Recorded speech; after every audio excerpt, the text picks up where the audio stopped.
Hello everyone, welcome to How to Solver. In this video, I'm gonna show you how to recover your Gmail password. So first of all, you have to go to your settings app. Now scroll down. You can see Google here. Click on Google.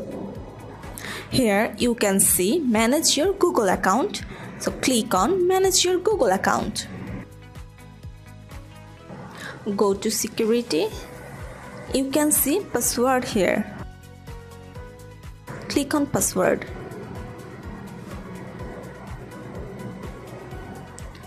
You have to write your new password.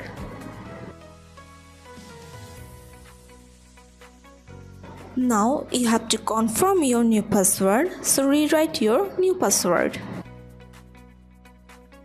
Click on change password. Now your password changed successfully. So guys, that's it. You can do it. I think this video is very helpful to you. If it was, then give a thumbs up and hit the subscribe button. And thanks for watching.